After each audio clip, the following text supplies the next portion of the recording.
দাওয়াত ও তাবলীগের নীতি ও আদর্শ। লেখক প্রথম পর্ব মুফতি মানসুরুল হক সাহেব। ভূমিকা: আল্লাহ তাআলা দুনিয়াতে দুটি রাস্তা চালু করেছেন, একটি হেদায়েত এবং জান্নাতের রাস্তা, আর অপরটি গুমরাহি এবং জাহান্নামের রাস্তা। পবিত্র কোরআনে পাকে আল্লাহ তাআলা ইরশাদ করেন, ইন্না হাদাইনাহুস সাবিলা ইম্মা শাকিরা ওয়া ইম্মা কাফুরা। আর আমি তাকে মানুষকে পথ দেখিয়েছি, হয়তো সে কৃতজ্ঞ হয়েছে অথবা অকৃতজ্ঞ। এ দুনিয়া হলো দারুল ইমতিহান তথা পরীক্ষার জায়গা। এখানে বান্দা থেকে পরীক্ষা নেওয়া হবে যে আল্লাহর হুকুম অনুযায়ী চলে নাকি শয়তানের হুকুম অনুযায়ী চলে। এরপরের জগৎ হলো বরজাখের জগৎ, যেটা মূলত ওয়েটিং রুম। ট্রেন স্টেশনে আমি যদি ফার্স্ট ক্লাসের টিকিট ক্রয় করি, তবে আমার জন্য ফার্স্ট ক্লাস ওয়েটিং রুম থাকবে। সেকেন্ড ক্লাসের টিকিট ক্রয় করলে ওয়েটিং রুমও সেকেন্ড ক্লাসের হবে। তেমনি যে দুনিয়াতে ভালো আমল করে যাবে, তার কবরের জিন্দেগিও ততটা আরামদায়ক হবে। যার আমল খারাপ হবে, তার কবরের জিন্দেগিও কষ্টের হবে।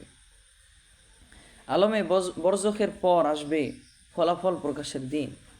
সেখানে আল্লাহ তাআলা বান্দার পরীক্ষার ফলাফল প্রকাশ করবেন। ফারিকুন ফিল জান্নাতি ওয়া ফারিকুন ফিস সাঈর। কিয়ামতের দিন একদল বেহেশতে দাখিল হবে আর একদল দোজখে দাখিল হবে। দুনিয়ার এ পরীক্ষার হলে যেন মানুষ উত্তীর্ণ হতে পারে, এজন্য আল্লাহ তাআলা লক্ষাধিক নবী রাসূল পাঠিয়েছেন। আসবাবের উপর যে গলত ইয়াকিন মানুষের অন্তরে পয়দা হয়েছে, তা দূর করে সব কিছু আল্লাহ থেকেই হয়। আর তার ইয়াকিন ও বিশ্বাস সৃষ্টি করার জন্য আম্বিয়া আলাইহিস সালাম মানুষের দিলের উপর মেহনত করেছেন। কেননা আসবাবের ইয়াকিন হলো শয়তানের রাস্তা, জাহান্নামের রাস্তা। আর আল্লাহ থেকে হওয়ার ইয়াকিন হলো আল্লাহর সন্তুষ্টির রাস্তা, জান্নাতের রাস্তা। আপনি আমি দেখছি যে পিয়ন টাকা দিয়ে যাচ্ছে, আসলে পিয়ন টাকা দিচ্ছে না, বরং আপনার আমার আত্মীয় যে বিদেশে থাকে সে টাকা পাঠাচ্ছে। তেমনি জমিন, চাকুরি, ব্যবসা সব আল্লাহর পিয়ন, মূলত আল্লাহ দিচ্ছেন। এক পিয়ন নষ্ট হয়ে গেলে পেরেশানির কিছু নেই, আল্লাহর আরও অনেক পিয়ন আছে। আল্লাহ তাআলা সেই পিয়নদের মাধ্যমে দিয়ে রিজিক দিবেন, সেই পিয়নদের মাধ্যম দিয়ে রিজিক দিবেন। দিল হলো দেহের রাজা, রাজা ঠিক হয়ে গেলে প্রজা ঠিক হয়ে যায়। হাদিসে পাকে নবীজি সাল্লাল্লাহু আলাইহি ওয়াসাল্লাম এই কারণেই বলেছেন, আলা ওয়া ইন্না ফিল জাসাদি মুদগাতান ইদা সলুহাত সলুহাল জাসাদু কুল্লুহু ওয়া ইদা ফাসাদাত ফাসাদাল জাসাদু কুল্লুহু আলা ওয়াহিয়াল কলব। নিশ্চয়ই শরীরে একটি গোস্তের টুকরা রয়েছে, যদি তা ঠিক হয়ে যায় তবে পুরো শরীর ঠিক হয়ে যাবে, আর যদি তা নষ্ট হয়ে যায় তবে সম্পূর্ণ শরীরই নষ্ট হয়ে যাবে। আর তা হলো কলব, অন্তর। আখেরি নবী সাল্লাল্লাহু আলাইহি ওয়াসাল্লাম সাহাবা ইকরামের দিলের উপর মেহনত করেছেন। সাহাবা ইকরামের দিল তৈরি হয়ে গেছে। ফলে যখন মদ হারাম হওয়ার ঘোষণা হয়েছে, তখন মদিনার অলিগলিতে মদের বন্যা বয়ে গেছে। কোনো সেনাবাহিনীর দরকার হয়নি, ডান্ডা লাঠিরও দরকার হয়নি। নবীজির মেহনতের কারণে সাহাবা ইকরামের দিল তৈরি হয়ে গিয়েছিল। ফলে আল্লাহর হুকুম মানাও তাদের জন্য সহজ হয়ে গিয়েছিল। তো সার কথা হলো, নবীওয়ালা মেহনতের মূল হলো মানুষের দিলের উপর মেহনত করা। তো সার কথা হলো, নবীওয়ালা মেহনতের মূল হলো মানুষের দিলের উপর মেহনত করা। উম্মতে মুহাম্মাদির শ্রেষ্ঠত্ব ও দায়িত্ব।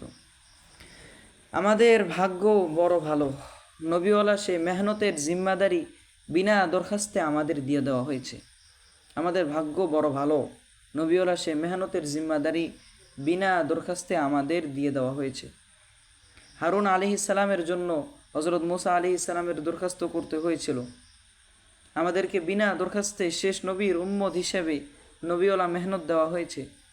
চেয়ারম্যান না থাকলে যেমন মেম্বার কাজ করে, তেমন যেহেতু শেষ নবীর পর আর কোনো নবী আসবে না, কাজেই এখন জিম্মাদারি আখেরি নবীর উম্মতের উপর ন্যস্ত হয়েছে। এই কাজের কারণে আমাদেরকে খায়রুল উম্মত, শ্রেষ্ঠ উম্মত উপাধি দেওয়া হয়েছে। এ কাজ না করলে আমরা এই উপাধির উপযুক্ত হব না। চোখ দিয়ে যে না দেখে তাকে বলা হয় অন্ধ, কান দিয়ে যদি না শোনে তবে তাকে বলা হয় বধির। তেমনি আমরা যদি এ মেহনত না করি তবে আমরা খয়রুল উম্মত হতে পারবো না,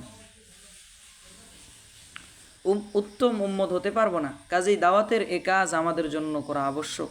তবে হ্যাঁ, এই উম্মতের উপর দাওয়াতের এ কাজ দুভাবে ফরজ। এক, ফরজে কেফায়া, সবসময় কাফেরদেরকে ইসলামের দিকে দাওয়াত দেওয়া। দুই, ফরজে আইন তথা মুসলমানদেরকে তাজদিদে ইমান এবং আমলের দাওয়াত দেওয়া। প্রথম প্রকার মুসলমানদের একটি উল্লেখযোগ্য শ্রেণীর উপর আবশ্যক, যাদের দ্বারা কাফেরদেরকে দাওয়াত দেওয়ার দাবি পূরণ হয়। আর দ্বিতীয় প্রকার প্রত্যেক মুসলমানের উপর ফরজ। পবিত্র কোরআনে আল্লাহ তাআলা সূরা বাকারার 110 নং আয়াতে ফরজে আইন দাওয়াতের দিকে, আর সূরা আলে ইমরানের 104 নং আয়াতে ফরজে কেফায়া দাওয়াতের দিকে ইশারা করেছেন। এখন এই ফরজে আইন এবং ফরজে কেফায়া দু ধরনের দাওয়াতই আমাদের জন্য আবশ্যক, উম্মতের উপর সাধারণভাবে এবং ওলামা ইকরামের উপর বিশেষভাবে। আম্বিয়া আলাইহিস সালামের উত্তরসূরি দায়িত্ব ও কর্তব্যের সীমারেখা। ওলামা ইকরামকে দাওয়াতের এই জিম্মাদারি দেওয়া হয়েছে বিশেষভাবে। প্রথমত উম্মত হিসেবে, যেমনটি উপরোক্ত দুই আয়াত দ্বারা প্রমাণিত হয়, এবং দ্বিতীয় আম্বিয়া আলাইহিস সালামের ওয়ারিস হিসেবে। পবিত্র কোরআনের বর্ণনা অনুযায়ী ওলামা ইকরামের মোট 4টি জিম্মাদারি প্রমাণিত হয়। 1, দাওয়াত ও তাবলীগ। 2, তাজকিয়া বা আত্মশুদ্ধি। 3, কোরআনের হুকুম আহকাম শিক্ষা দেওয়া। 4, সুন্নাহ শিক্ষা দেওয়া। এ 4 জিম্মাদারির কথা আল্লাহ তাআলা কোরআনে 4 স্থানে বলেছেন। 1 সূরা বাকারা 129, 2 সূরা বাকারা 151, 3 সূরা আলে ইমরান 164, 4 সূরা জুমআ 2 নং আয়াতে। আর আমাদের ব্যাপারে নবীজি ঘোষণা করেছেন, ওলামারা আম্বিয়া আলাইহিস সালামের ওয়ারিস। মুসনাদ আহমদ হাদিস নং 2,01,715। নবীজি সাল্লাল্লাহু আলাইহি ওয়াসাল্লাম কত লোকের প্রশংসা কতভাবে করলেন। হাজি, গাজী, মুজাহিদ, সৎ, ব্যবসায়ী, অনেকের প্রশংসা নবীজি সাল্লাল্লাহু আলাইহি ওয়াসাল্লাম করেছেন, কিন্তু কাউকেই নবীজি ওয়ারিস বলেননি। একমাত্র ওলামা ইকরামকে ওয়ারিস বলেছেন। প্রথমে বুঝতে হবে আমাদেরকে যে ওয়ারিস, প্রথমে বুঝতে হবে আমাদেরকে ওয়ারিস কেন বললেন। ওয়ারিস না বলে খোলাফাউল আম্বিয়া আলাইহিস সালামের খলিফা বা প্রতিনিধি অথবা নায়েবুল আম্বিয়া নবীগণের স্থলাভিষিক্ত বা কাইমুন মাকামাল আম্বিয়া নবীগণের স্থলাভিষিক্ত কেন বললেন না? ওয়ারিস বলার মৌলিক কারণ বা ফায়দা দুটি। 1 নাম্বার ফায়দা, দুনিয়াতে কারো ওয়ারিস হতে গেলে মৃতের সাথে সম্পর্ক উল্লেখ করতে হয়, যেমন আমি তার ছেলে, আমি তার ভাই ইত্যাদি। সম্পর্ক উল্লেখ না করে মেরাজ দাবি করলে তা গ্রহণযোগ্য হয় না। যেমন কারো মৃত্যুর পর কেউ এসে বলল, আমি তার গ্রামের লোক, আমি তার সাথে একই পার্টি করতাম, তাই মেরাজ নিতে এসেছি। এ ধরনের কথা কখনোই গ্রহণযোগ্য হবে না। এখানে নবীজি সাল্লাল্লাহু আলাইহি ওয়াসাল্লাম ইশারা করেছেন, যদি কেউ নিজেকে আলেম দাবি করে তবে সে নবীজি সাল্লাল্লাহু আলাইহি ওয়াসাল্লাম পর্যন্ত সম্পর্ক বয়ান করতে পারে কিনা। তার ওস্তাদ যদি কেউ নিজেকে আলেম দাবি করে তবে সে নবীজি সাল্লাল্লাহু আলাইহি ওয়াসাল্লাম পর্যন্ত সম্পর্ক বয়ান করতে পারে কিনা।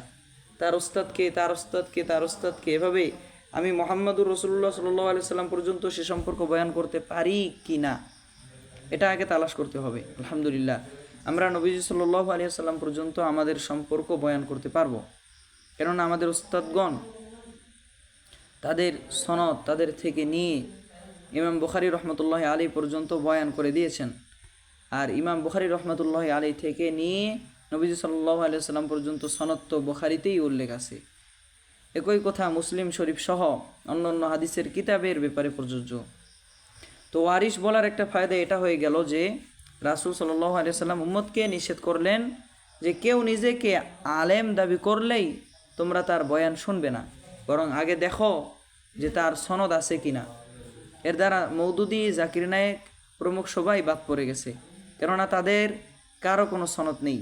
2 নম্বর ফায়দা, যে ব্যক্তির ওয়ারিশ হয় তাকে বলা হয় মরিস। নিয়ম হলো ওয়ারিশ যে হবে সে মরিসের সকল সম্পত্তির মধ্যে ওয়ারিশ হবে। কাজেই নবীজি সাল্লাল্লাহু আলাইহি ওয়াসাল্লাম যত কাজ রেখে গেছেন ওলামায়ে কেরাম তার সকল কাজের ওয়ারিশ। তাবলীগের ওয়ারিশ, তাজকিয়ার ওয়ারিশ, তালিমে কোরআনের ওয়ারিশ, তালিমে সুন্নাহর ওয়ারিশ, 4টি কাজেরই ওয়ারিশ। নবীজি সাল্লাল্লাহু আলাইহি ওয়াসাল্লামের ওয়ারিশ হিসাবে 4টা কাজই আমাদের দায়িত্ব। এই 4 কাজের মধ্যে শেষোক্ত 3টি কাজের মধ্যে তাকসিমে কার বা কর্মবন্টন আছে, অর্থাৎ ওলামায়ে কেরামের এক একজন এক এক দায়িত্ব পালন করবে, কিন্তু দাওয়াতের এই কাজের মধ্যে কোনো তাকসিমেকার নেই, বরং এ কাজ সকল ওলামায়ে কেরামকেই করতে হবে। যিনি মাদ্রাসায় খেদমত করছেন তারও করতে হবে, যিনি খানকায় মেহনত করছেন তারও করতে হবে, সবার উপর এ কাজ আবশ্যক। সার কথা, দাওয়াতের এ কাজ উম্মতের সকল ব্যক্তির উপর যেমন ব্যাপক অর্থে ফরজ, তেমনি উম্মতের ওলামা শ্রেণীর উপর তা বিশেষভাবে ফরজ।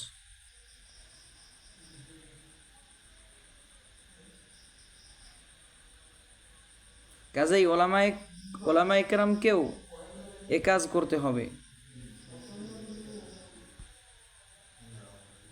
বরং এ কাজের জিম্মাদারিও তাদের নিতে হবে, কেননা এলেম ছাড়া নেতৃত্ব ফিতনা ফাসাদ এবং গুমরাহির পথ। হযরত মাওলানা সৈয়দ আবুল হাসান আলী নদভী রহমতুল্লাহ আলী ওলামায়ে কেরাম সম্পর্কে হযরতজির দৃষ্টিভঙ্গি উল্লেখ করে বলেন, হযরত মাওলানার আন্তরিক বিশ্বাস ছিল যে পর্যন্ত হক্কানি ওলামায়ে কেরামের সতর্ক দৃষ্টি এই কাজের প্রতি আকৃষ্ট না হবে এবং যে পর্যন্ত তারা দাওয়াত ও তাবলীগের এই নাজুক খেদমতের পরিপূর্ণ পৃষ্ঠপোষকতা না করবেন, সে পর্যন্ত কাজের ভবিষ্যৎ সম্পর্কে নিশ্চিন্ত হওয়া যাবে না। এজন্য তার আন্তরিক আকাঙ্ক্ষা ছিল এ কাজের যোগ্য লোকেরাই যেন তাদের মেধা ও খোদা প্রদত্ত প্রতিভা সহকারে দাওয়াতের দায়িত্বভার গ্রহণ করতে এগিয়ে আসেন। একমাত্র তাদের কোরবানি দ্বারাই ইসলামের বাগান প্রাণবন্ত হয়ে উঠতে পারে। তাদের মাধ্যমেই কেবল এই পবিত্র বৃক্ষের প্রতিটি শাখা প্রশাখা নতুন করে উজ্জীবিত হয়ে ওঠা সম্ভব। দ্বীনি দাওয়াত এক্ষেত্রে ওলামায়ে কেরামের কাছে তিনি বয়ান বক্তৃতার মৌখিক সহযোগিতায় চাচ্ছিলেন না, বরং এ যুগের ওলামায়ে কেরামের কাছে তার আবদার ছিল এই যে তারা তাদের পূর্বসূরীদের অনুসরণে দিন প্রসারের আমলি মেহনত মুজাহাদায় ঝাঁপিয়ে পড়বেন এবং দুয়ারে দুয়ারে ঘুরে ঘুরে হকের পয়গাম পৌঁছাবেন। শাইখুল হাদিস মাওলানা জাকারিয়া সাহেবকে লেখা এক চিঠিতে তিনি উল্লেখ করেন, লম্বা সময় ধরে আমি এই ধারণা পোষণ করে আসছি যে যতক্ষণ পর্যন্ত আমাদের আলেম সমাজ দিন প্রচারের জন্য সাধারণ মানুষের দ্বারে দ্বারে গিয়ে করাঘাত করা শুরু না করবেন এবং জনসাধারণের মতো তারাও শহরে গ্রামে এ কাজের জন্য সময় লাগাতে শুরু না করবেন, ততক্ষণ পর্যন্ত এই কাজ পূর্ণতায় পৌঁছতে পারবে না। কেননা বাস্তব কর্মক্ষেত্রে জনসাধারণের উপর কাজের যে প্রভাব পড়বে তাদের অগ্নিঝরা বক্তৃতার মাধ্যমে সে প্রভাব পড়বে না। আমাদের আকাবিরগণের জীবনীতেও এমনই দেখা যায়, যা সম্পর্কে আপনাদের মত আলেমগণ ভালোই জানেন, আপনাদের মতো আলেমগণ ভালোই জানেন। সৈয়দ আবুল হাসান নদভী রহমতুল্লাহ আলী কৃত হজরত মাওলানা ইলিয়াস আওর উনকি দ্বীনি দাওয়াত। তো ইনশাআল্লাহ পরবর্তী পর্বে আমরা এখান থেকে শুরু করব দাওয়াতের পদ্ধতির ব্যাপকতা। তো আপনারা সকলেই থাকবেন ইনশাআল্লাহ। আসসালামু আলাইকুম ওয়া রাহমাতুল্লাহ।